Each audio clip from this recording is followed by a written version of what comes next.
Hello बच्चों, आज हम लोग चैप्टर नंबर 2 पढ़ेंगे फिजिक्स में। चैप्टर नंबर फर्स्ट जो है हम लोग क्लियर कर चुके थे। आज हम लोग चैप्टर नंबर 2 पढ़ेंगे। चैप्टर नंबर 2 में स्थिर वैद्युत विभव एवं धारिता चैप्टर का नाम है और ये पहली ही यूनिट है। यूनिट पहली ही है और चैप्टर में फर्स्ट में हम लोग पढ़ चुके थे। कूलाम का नियम पढ़ा, छोटी छोटी डेफिनेशन पढ़ी, वैद्युत द्विध्रुव आघूर्ण पढ़ा, वैद्युत द्विध्रुव पढ़ा, वैद्युत क्षेत्र की तीव्रता पढ़ी और साथ ही साथ हमने वैद्युत द्विध्रुव के कारण वैद्युत क्षेत्र की तीव्रता में हमने अच्छी स्थिति और निरक्षीय स्थिति के बारे में हमने बात करी थी और हमने डेरिवेशन किए। तो अब चैप्टर नंबर 2 की बारी है। चैप्टर 2 में हमने बता दिया चैप्टर का नाम स्थिर वैद्युत विभव एवं धारिता है। तो स्थिर वैद्युत विभव एवं धारिता में सबसे पहले टॉपिक हम देखते हैं वैद्युत विभव। वैद्युत विभव क्या होता है इसके बारे में हम लोग जानते हैं। वैद्युत विभव क्या है, तो मान लो ये कोई एक आवेश है और यहाँ पर कोई बिंदु A है और अनंत से कोई परीक्षण आवेश लाया जाएगा इस बिंदु तक। कहने का मतलब ये है कि एकांक धनात्मक परीक्षण आवेश को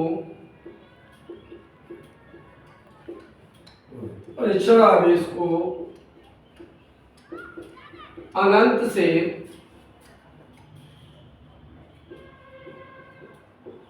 किसी बिंदु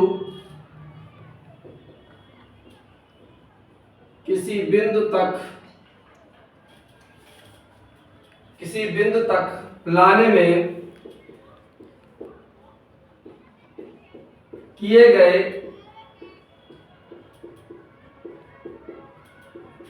कार्य के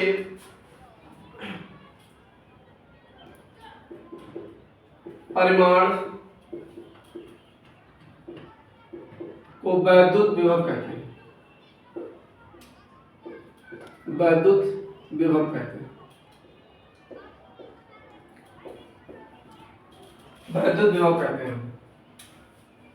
जैसा कि आप देख पा रहे हैं कि अनंत से कोई भी धनात्मक परीक्षण आवेश Q नॉट यानी कि एकांक धनात्मक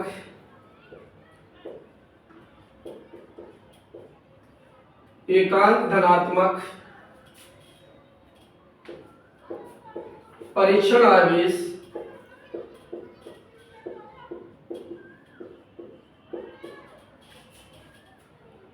Q नॉट को वैद्युत क्षेत्र में किसी बिंदु तक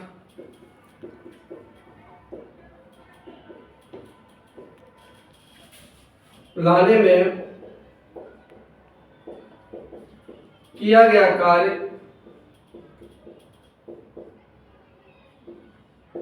W है, तब वैद्युत विभव B बराबर हो जाएगा आपका W/Q नॉट। अगर मैं बात करूं इसकी विमा की तो B बराबर जो W होता है वो Fs होता है, तो F की विमा जो होगी mL/2 और S दूरी यानी कि L अपन Q नॉट को A/T। तो विमा इसकी जो होगी वो mL²T⁻² अपन A/T, अर्थात mL/2 T⁻³ A इनवर्स, ये इसकी विमा होगी। इसी के साथ साथ हम लोग देखेंगे वैद्युत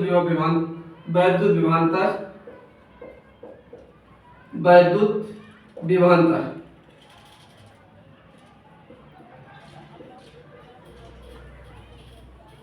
एकांक धनात्मक परीक्षण आवेश परीक्षण आवेश को एक बिंदु से दूसरे बिंदु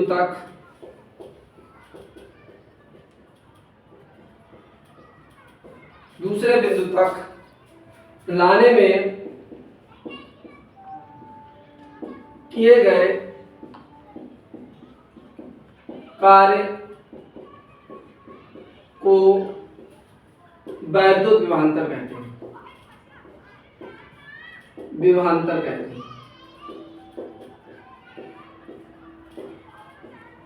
हैं।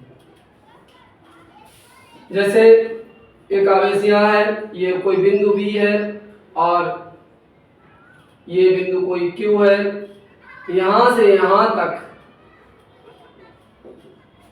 विभव को लाया जाएगा तो इसका मान लो BP है और इसका BQ है, तो हम कहेंगे BQ माइनस BP बराबर W/Q, या ऐसे कह दें Q नॉट, क्योंकि परीक्षण आवेश होगा Q नॉट। बात समझ में आ गई होगी। अब हम लोग इसके साथ ही साथ आगे की बात करते हैं। कहते हैं वैद्युत द्विध्रुव के कारण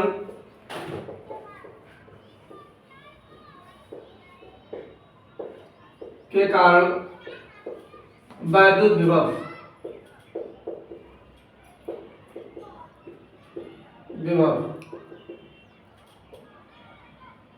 जैसे हम लोगों ने वैद्युत द्विध्रुव के कारण अक्षीय स्थिति और निरक्षीय स्थिति पढ़ी थी वैद्युत क्षेत्र की तीव्रता में, वैसे ही वैद्युत विभव हम निकालेंगे अक्षीय और निरक्षीय स्थिति में। आशा करते हैं कि सारे बच्चे अच्छे से वीडियो देख रहे होंगे। तो मैं साथ ही ये भी आशा करता हूं कि आप लोग चैनल को अगर सब्सक्राइब नहीं किए हैं तो चैनल को सब्सक्राइब कर लें, ऑल बटन को प्रेस कर लें, ताकि नोटिफिकेशन आपको समय समय मिलता रहे। और दूसरी बात यह है कि जब आप लोग सब्सक्राइब करते हैं और वीडियोस को कंटिन्यू देखते हैं, उससे कुछ नहीं होता है, बस एक ही चीज़ है कि हमें मोटिवेशन मिलता है। और जब हमें मोटिवेशन मिलता है तो बस वो मोटिवेशन हम चाहते हैं कि आप सब्सक्राइब करें और बेल आइकन के बटन को प्रेस कर लें। तो हम लोग वैद्युत द्विध्रुव के कारण वैद्युत विभव निकालेंगे बिना समय गवाए हुए। तो सबसे पहले हम लोग देखते हैं अक्षीय स्थिति के बारे में। जो अक्षीय स्थिति है जिसे हम कहते हैं अनुदैर्ध्य स्थिति, अक्षीय स्थिति या फिर अनुदैर्ध्य स्थिति। अनुदैर्ध्य स्थिति एक्चुअल में ये A और B एक वैद्युत द्विध्रुव है, ये इसका सेंटर पॉइंट है, यहां से यहां तक L है और ये भी L है। दूसरा एक आवेश इसका प्लस Q है, दूसरा आवेश इस पर माइनस Q है। यहां से कुछ दूरी पर यानी सेंटर से कुछ दूरी पर एक बिंदु P है जिस पर हमें वैद्युत विभव ज्ञात करना है। बात बेटा ये है कि अगर जो बिंदु P है तो सेंटर से P बिंदु तक की दूरी R मान लेते हैं हम, कोई कुछ दूरी रही होगी जिसे मैंने R कहा। अब क्या है कि एक तो प्लस Q आवेश के कारण हम वैद्युत विभव निकालेंगे, दूसरा माइनस Q आवेश के कारण जब हम वैद्युत विभव निकाल रहे होंगे तो यहाँ पर एक चीज क्लियर हो जाती है कि यहाँ से B से P तक की दूरी कितनी है और A से P तक की दूरी कितनी है। आप देख पा रहे होंगे कि O से P तक की दूरी जब R है तो B से P तक की दूरी जो होगी वो R माइनस L होगी, क्योंकि ये पूरी R है और इधर L छूट जा रहा है, तो जो बचा पोर्शन है पूरी R में से ये L घट जाएगा, तो इतनी जो है आपकी BP हो जाएगी।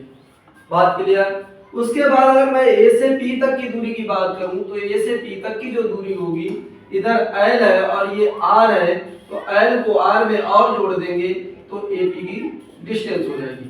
बात क्लियर। तो हम कैसे लिखें इसे, इस तरीके से लिखेंगे, माना कि AB एक वैद्युत द्विध्रुव है जो माइनस क्यू और प्लस क्यू आवेश से मिलकर बना है, मिलकर बना है, बना है। ए बी वैद्युत ध्रुव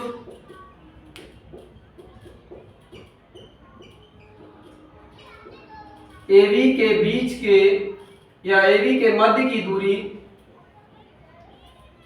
मध्य की दूरी 2L है, जो कि एक ऐसे माध्यम में स्थित है,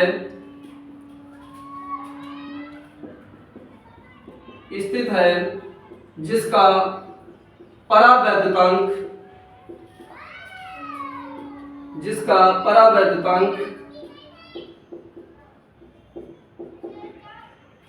परावैद्युतांक के है, परावैद्युतांक के है। तब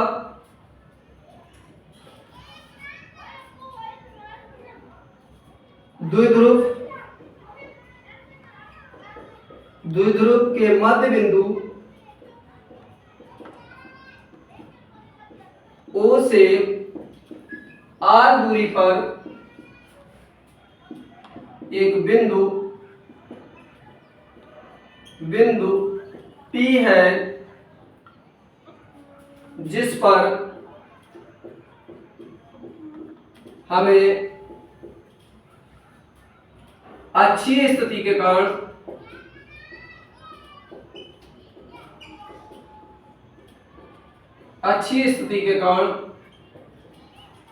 वैद्युत विभव का निर्धारण करना है।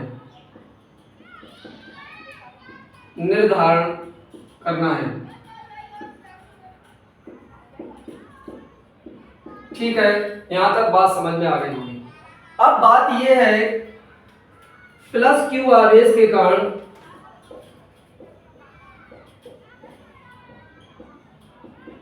बिंदु P पर वैद्युत विभव जो होगा वो होगा V1, अर्थात V1 बराबर हो जाएगा आपका 1/4 पाई एप्सिलॉन Q बटे R minus N। Equation number 1, plus Q आवेश के कारण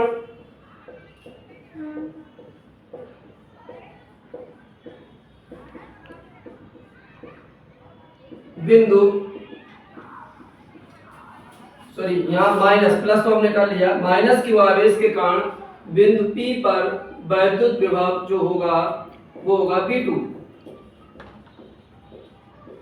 यानी V2 बराबर हो जाएगा 1/4 pi epsilon not minus Q बटे R प्लस N। समीकरण नंबर 2। यहाँ तक बात समझ में आ गई होगी। अब हम लोग आगे बात करते हैं, यहाँ तक इसका स्क्रीनशॉट ले लीजिएगा और नोट्स बना रहे हैं तो नोट्स भी बना लीजिएगा। बिंदु P पर परिणामी वैद्युत विभव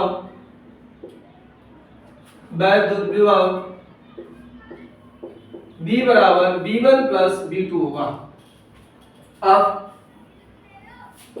V1 की वैल्यू जो है 1/4 पाई एप्सिलॉन Q बटे R माइनस L थी, और यहाँ 1/4 पाई एप्सिलॉन नॉट Q बटे R प्लस L। ये चीज आप लोग देख पा रहे होंगे कि 1/4 पाई एप्सिलॉन, थोड़ा बड़ा लिखता हूँ, 4 पाई epsilon not Q in bracket 1/R minus L, और यहाँ Q बटे R प्लस L, तो सॉरी Q तो हमने कॉमन ले लिया। तो अब B बराबर 1/4 पाई एप्सिलॉन नॉट Q, ये R प्लस L और ये माइनस R माइनस L होगा, और साथ ही ये आपका हो जाएगा R square minus L square. अब b बराबर हो जाएगा 1/4 पाई एप्सिलॉन नॉट q, और ये r plus L minus R plus L अपान में R square minus L square, R से आर कट जाएगा। b बराबर हो जाएगा 1/4 पाई एप्सिलॉन नॉट, और ये हो जाएगा 2ql upon R square minus L square. आप जानते हैं वैद्युत द्विध्रुव p बराबर 2ql होता है, तो 2ql की जगह पे आप लिखेंगे 1/4 pi epsilon naught p upon R square minus L square. ठीक, l is less than r, l बहुत छोटा है r की तुलना में, l जो है बहुत छोटा है r की तुलना में, तो l को नगण्य मानकर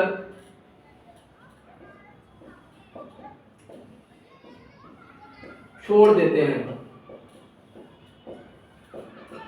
तब यहां से जो विभव बनेगा वो आपका b बराबर 1/4 पाई एप्सिलॉन नॉट, और ये हो गया आपका p upon R square, hence proved. इसे नोट कर लीजिएगा। और जो सेकंड टॉपिक है वैद्युत द्विध्रुव के कारण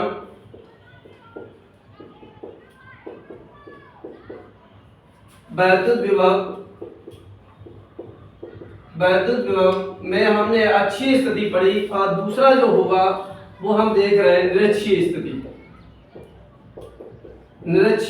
स्थिति, जिसे कहें तो ये भी कह सकते हैं अनुप्रस्थ स्थिति।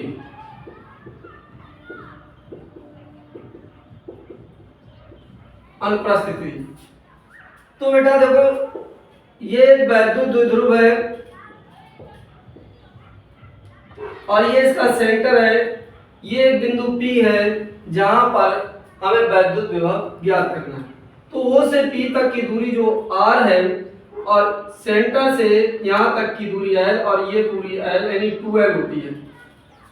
अगर मैं बात करूं पाइथागोरस थ्योरम की, तो पाइथागोरस थ्योरम अगर हम लगाएंगे तो जो AP आएगी वो आएगी हमारी R square plus L square. यहाँ पर एक आवेश प्लस क्यू है और यहाँ पर एक आवेश माइनस क्यू है। ठीक उसी प्रकार से ये जो होगी ये भी हो जाएगी आपकी R square plus L square. देखो क्या लिखना है हमें, माना कि ए भी एक वैद्युत द्विध्रुव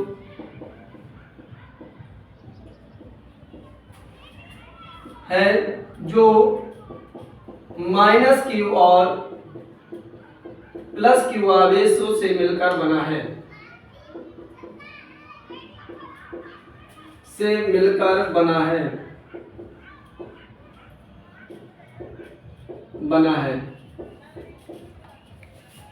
मिलकर बना है। वैद्युत द्विध्रुव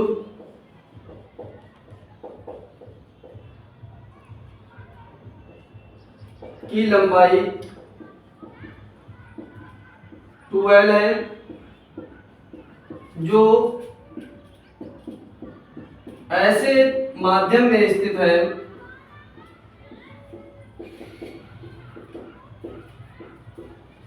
जिसका परावैद्युतांक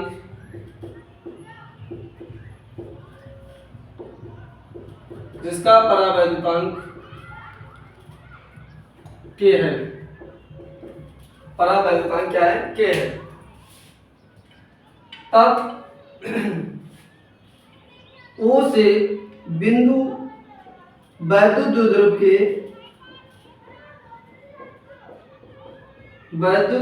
के बिंदु O से R दूरी पर एक बिंदु P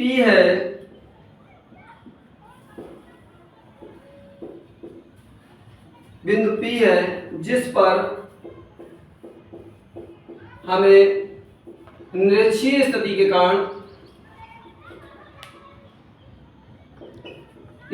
कारण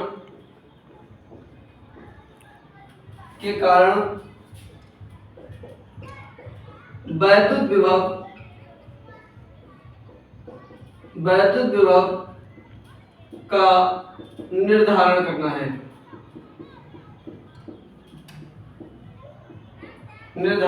है। तब प्लस क्यू आवेश के कारण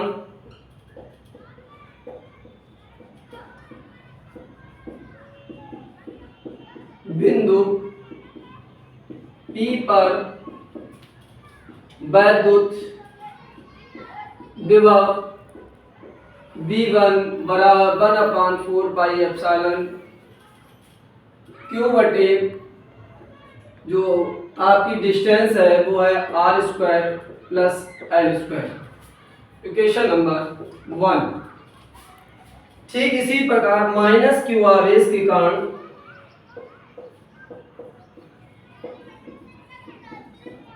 बिंदु P पर वैद्युत विभव V2 बराबर 1/4 pi epsilon not minus Q बटे √r² प्लस l²। समीकरण नंबर 2। अतः बिंदु P पर परिणामी वैद्युत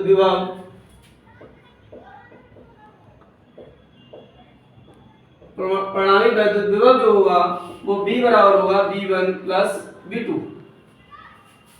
तब B बराबर हो जाएगा 1/4 पाई एप्सिलॉन नॉट क्यू बटे √r² plus l² minus 1/4 pi epsilon not Q बटे √r² प्लस l²।